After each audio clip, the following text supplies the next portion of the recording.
Les sénateurs ont accordé un vote de confiance à l'énoncé de politique générale du Premier ministre ratifié. Après plusieurs heures de débat, les parlementaires avaient décidé de placer leur confiance en M. Conille, qui envisage de mobiliser des ressources de l'ordre de 600 milliards de gourdes pour la période 2011-2015. Le Premier ministre ratifié souhaite également une augmentation de 20% du budget de l'exercice 2009-2010 en vigueur actuellement. Haïti, maman, nous attend un changement. L'abten nous coupé fâché avec Jean Bagayou a fait depuis longtemps. L'abten nous commencer à refaire figure pour petit les cas vivre bien. Nous tout abten développement ça qui fait nous sentir nous fiers vivre dans Haïti si là. Chailalou moins comme ça. Mais les gens l'union avec bonne volonté pas gain chai qui pas gain troquette. Moi connais un premier ministre pas qu'à faire rien si le président pas avec lui. S'il pas gain dans le parlement, ses députés et sénateurs avec lui pour accompagner dans prendre ensemble toute bonne loi et décision pour contrôler sa gouvernement fait. S'il n'y a pas une bonne équipe ministre qui pourra jouer une bonne formule et qui pourra appliquer une bonne politique gouvernement décidé. Cela fait pratiquement 5 mois que le nouveau président a pris les rênes du pays et la population attend toujours l'installation d'un gouvernement. La nation, la classe politique, la société civile, les organisations de base, la paysannerie, les commerçants, toutes les strates de la société haïtienne sont à bout de patience. Elles attendent que de nouveaux soleils se lèvent et luisent à l'horizon de leur vie, marqués trop longtemps par les pénuries, les insatisfactions, l'insécurité, la faim, la pauvreté, le chômage, bref, les carences et les insuffisances de toute nature. Si ces 5 mois représentent certes des opportunités manquées, particulièrement dans un contexte post-crise, ils confirment ce que nous savons tous. Haïti, notre pays, souffre d'un déficit de dialogue social et d'outils modernes de résolution des grands problèmes nationaux. Après ce vote favorable au niveau du Grand Corps, le Premier ministre ratifié doit présenter à la Chambre des députés sa déclaration de politique générale. Si les députés agissent dans le même sens que les sénateurs, Gary Conille deviendra ainsi le nouveau chef de gouvernement.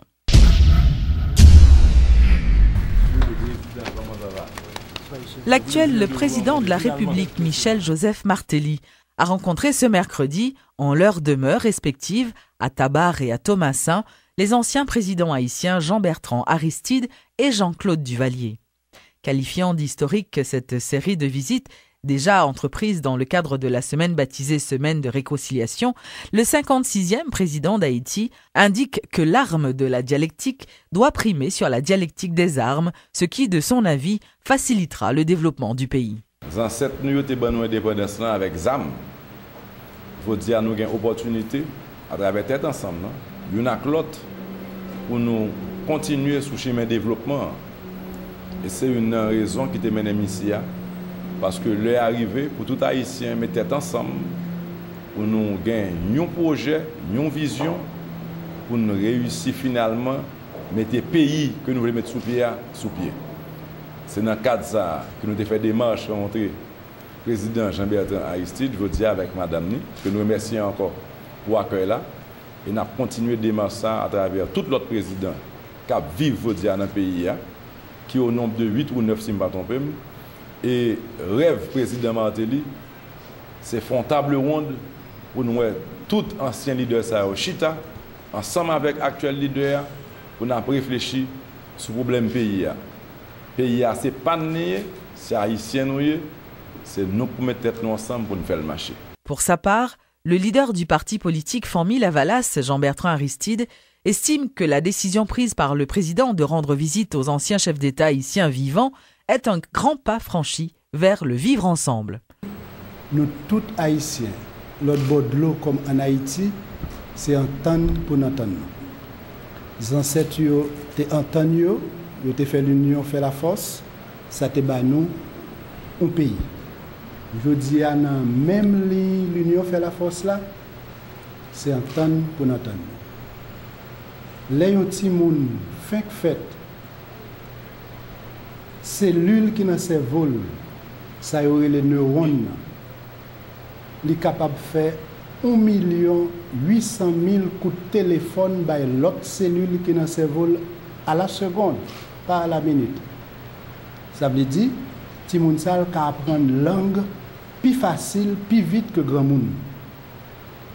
Nous-mêmes, grand monde, qui avons une responsabilité comme citoyens, nous observer, nous réfléchir, nous sommes capables de faire cellules qui dans le cerveau, nous, faire un pile coup de téléphone par l'autre cellule pour nous continuer à parler, dialoguer, entendre nous pour que le pays soit capable de venir plus belle. C'est avec esprit ça que nous disons merci pour visiter la présidente Martelly. Selon l'ancien président Jean-Claude Duvalier, dit Baby Doc, la démarche du président Martelly est à la fois noble et ambitieuse. Ainsi donc, M. Duvalier invite tous les secteurs du pays à s'unir en oubliant les vieilles querelles du passé afin de rendre effective la reconstruction d'Haïti. Je profite de l'opportunité pour lancer un appel solennel à tous les leaders politiques, tous les acteurs de la vie nationale, pour qu'ils mettent de côté leur rancune et qu'ils comprennent l'impérieuse nécessité de se mettre ensemble en vue de faire face aux nombreux défis. Monsieur le Président, vous pouvez être assuré de mon soutien et de mon appui pour la pleine réussite d'une telle entreprise. Rappelons que mardi dernier, Michel Martelly avait rencontré l'ancien général président Prosper Avril. Le chef de l'État aura à visiter des partis politiques après s'être entretenu avec les anciens présidents. Cette initiative débouchera-t-elle sur une conférence nationale tant prônée par le leader politique Turneb Delpé? Une question qui reste pendante. Le porte-parole de la présidence, Lucien Jurat, a dressé un bilan des rencontres entre le président Martelly et les ex-chefs d'État. M. Jurat a fait remarquer que cette démarche s'inscrit dans le cadre de la semaine de réconciliation lancée par le président Martelly. Par ailleurs, le porte-parole a indiqué que le président travaille actuellement sur la mise en place d'une nouvelle force publique. Depuis campagne, le président Martelly lui-même fait clairement comprendre que le départ de la MINUSTAH son impérium, mais son départ qui doit faire dans un cadre ordonné, progressif. Et pour ça fait, il faut que nous en mesure pour nous assurer la sécurité territoire là, citoyen. Et seule façon pour ça fait, avec une police nationale qui lui-même a une vocation limitée, il faut que nous gagnions notre corps sur le territoire national, un corps national. Comment l'appeler? Discussion est toujours en cours. Il y a plusieurs propositions sous table. On a avancé très sérieusement. Son démarche inclusive liée, contrairement à ça en pile monde capable de dire, je vous dirais que au niveau de la présidence, nous cheminons vers la mise sur pied de cette force de sécurité nationale qui très bientôt a gagné officiellement pour présenter à la nation après consultation. Mais pour l'épithète de milice rose, nous l'écartons, nous ne réagissons pas là-dessus. Plus de 40% des 10 millions de mètres cubes de débris ont été déjà dégagés au niveau de la région métropolitaine de Port-au-Prince. C'est ce qu'a annoncé le Programme des Nations Unies pour le développement PNUD et ses partenaires. Reportage chez La Louis. 22 mois après le séisme du 12 janvier, le Programme des Nations Unies pour le développement se félicite d'avoir réussi à retirer plus de 40% des 10 millions de mètres cubes de débris encore présents dans la zone métropolitaine. Pour le chef de l'unité de relèvement du PNUD, Henri Morand, c'est un bel effort pour l'organisme onusien et ses partenaires dans le cadre du processus de reconstruction du pays. L'estimation des débris enlevés actuellement varie entre, estimation comprise, 38 et 43%.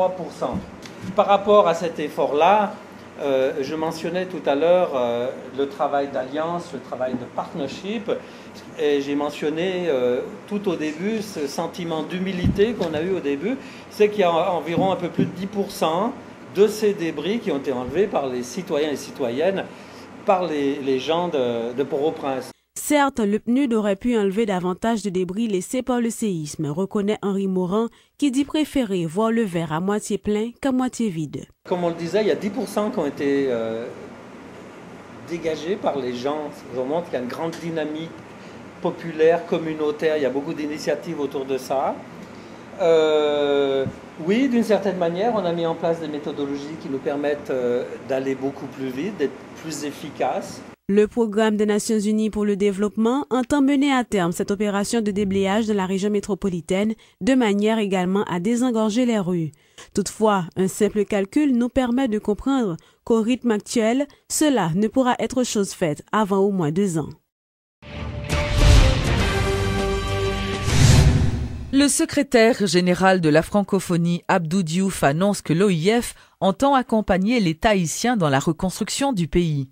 Monsieur Diouf, qui effectuait une visite au pays, a fait remarquer que la reconstruction d'Haïti devrait être une affaire haïtienne. Comme je l'ai dit, il appartient à Haïti de définir sa politique et il nous appartient d'accompagner cette politique. Et ça, c'est le vœu des autorités haïtiennes et donc nous allons accompagner Haïti fortement dans ce domaine-là. Et sans compter le domaine également de la sécurité. Nous avons une expérience dans le domaine du renforcement des systèmes de sécurité, dans le domaine qu'il s'agisse de sécurité militaire, de sécurité civile. Nous avons une expertise. Comme vous le savez, la francophonie est une organisation moderne, mais c'est une organisation aussi de réseau. Et dans tous les secteurs d'activité qui concernent la refondation d'Haïti, la francophonie a des réseaux qui peuvent intervenir.